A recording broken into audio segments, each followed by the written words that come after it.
नमो नमः मौर्य नमामि देवी नर्मदे। आज फिर आपका स्वागत है व्याकरणवाणी परिवार में और आज हम लेके आए हैं चैप्टर पंच परमेश्वर।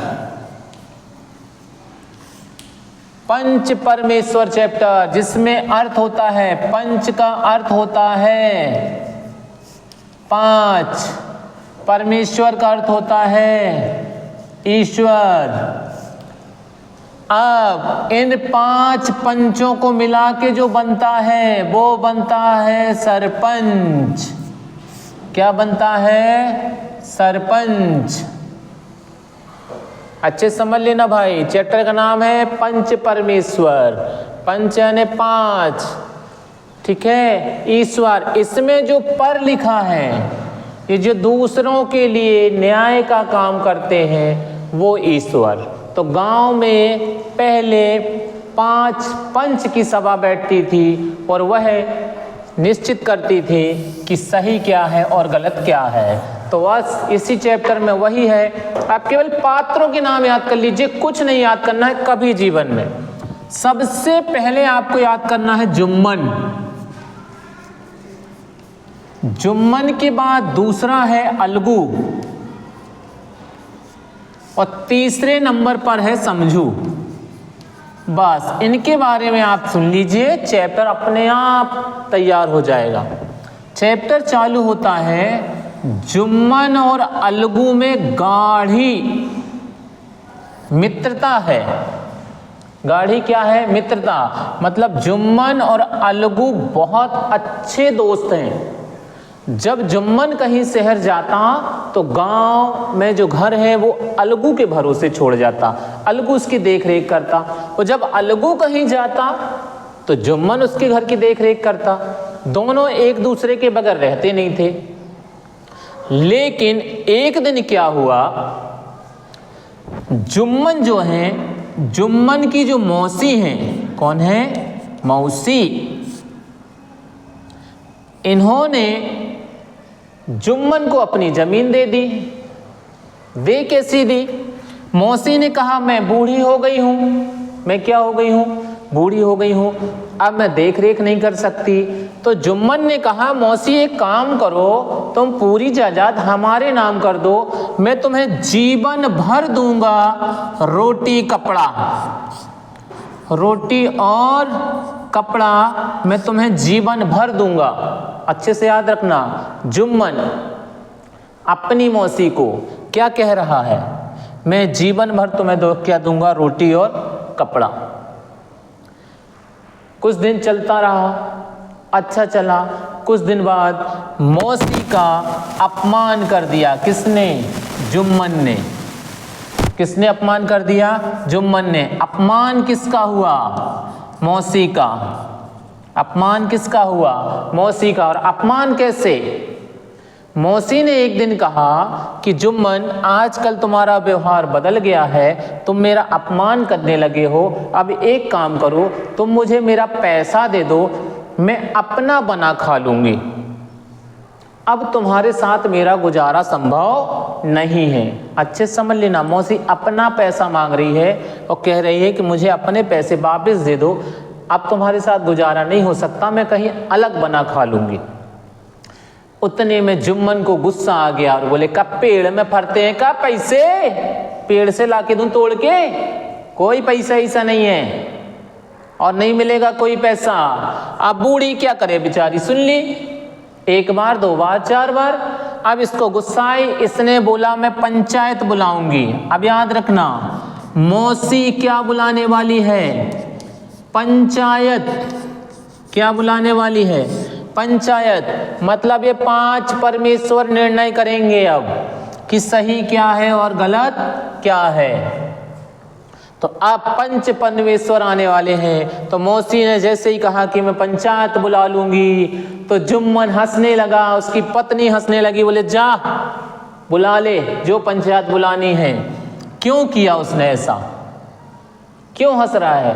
कारण यह है कि जुम्मन कहता है कि पूरा गांव मुझे जानता है, कोई मेरे विपक्ष में नहीं जाएगा। और मेरा दोस्त जो है अलगू, वो खुद पंच है, तो मेरा दोस्त है, मेरा मित्र है, वो मेरे में ही निर्णय करेगा, मेरे पक्ष में। यह सुनकर मौसी बोलती है ठीक है, मैं पंचायत बुलाऊंगी, और मौसी ने पंचायत बुला ली। जब पंचायत बैठने लगी तो अलगू ने हाथ जोड़ लिए सबके और कहा कि मुझे पंच मत बनाइए, मैं ना पंच बनूंगा ना सरपंच बनूंगा, मैं कुछ नहीं बनूंगा, क्योंकि अब मेरे जुम्मन की बात आ गई है, मेरे दोस्त की बात आ गई है, तो मुझे पंच मत बनाइए। लेकिन सब लोग नहीं माने, अलगू को ही बना दिए। अब पंच परमेश्वर के पास दोनों आए, मतलब मौसी आई और जुम्मन आया। याद रखना, जुम्मन और अलगू में बहुत गाढ़ी मित्रता है। गाढ़ी का अर्थ पता है आप लोग को? अरे गाढ़ी मतलब मीठी।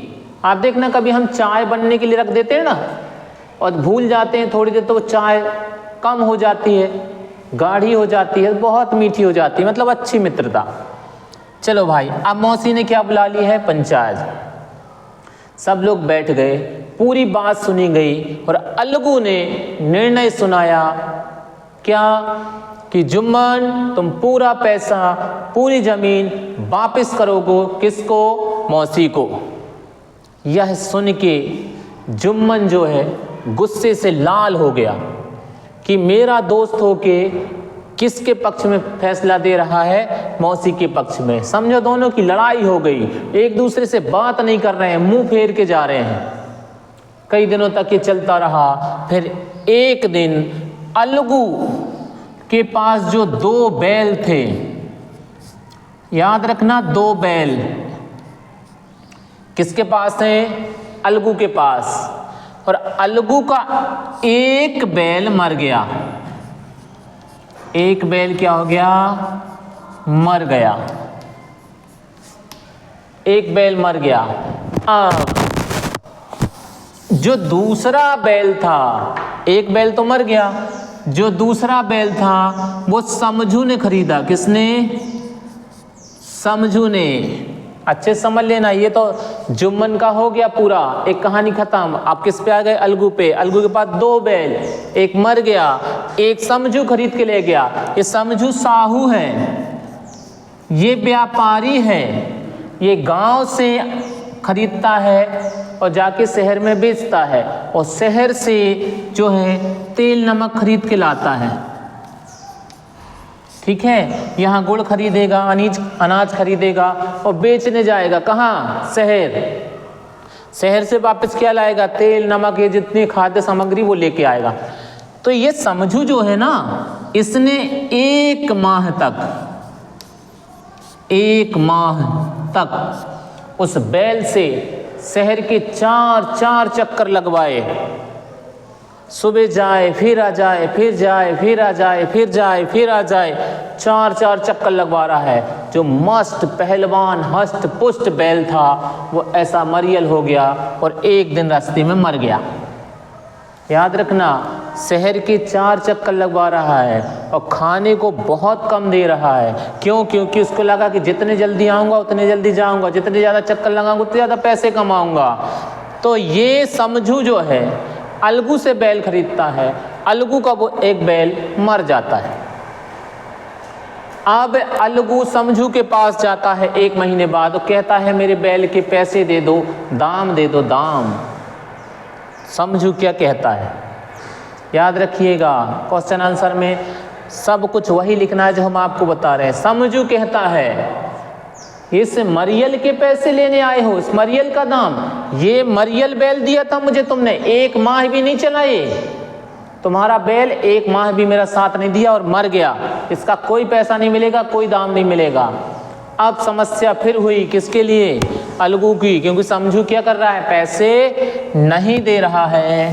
तो अब अलगू ने पंचायत बुलाई। किसने? अलगू ने।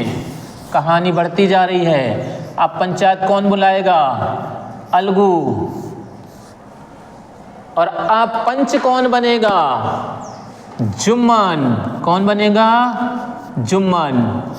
पहली वाली कहानी में अलगू बना था, जुम्मन के खिलाफ निर्णय दिया था विपक्ष में। अब जुम्मन बन रहा है। तो जुम्मन जब जाने लगा अलगू और समझू का जो केस आया है, जो उसका पंच परमेश्वर निर्णय करने वाले हैं।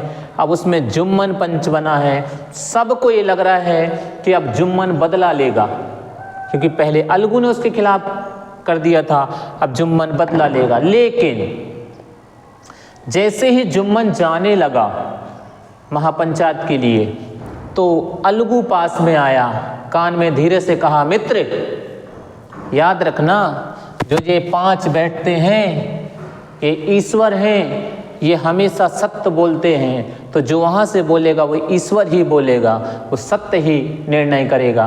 बस इतना सुनने के बाद जुम्मन से रहा ना गया। जुम्मन ने पूरी कहानी सुनी और समझू को बोला कि तुम्हें पैसे वापस करना है। किसके? अलगू के। मतलब जो बैल खरीदा है उसके क्या देना है? पैसे देना है। दोनों में फिर से मित्रता हो गई, दोनों फिर से साथ में रहने लगे, दोनों में फिर से गाढ़ी मित्रता हो गई। ये चैप्टर है पंच परमेश्वर। एक बार फिर से सुनिएगा, 2 बार 3 बार सुनिएगा, जीवन में कभी कुछ याद करने की आवश्यकता नहीं है। सुनते रहिए, मस्त रहिए, प्रसन्न रहिए। धन्यवाद।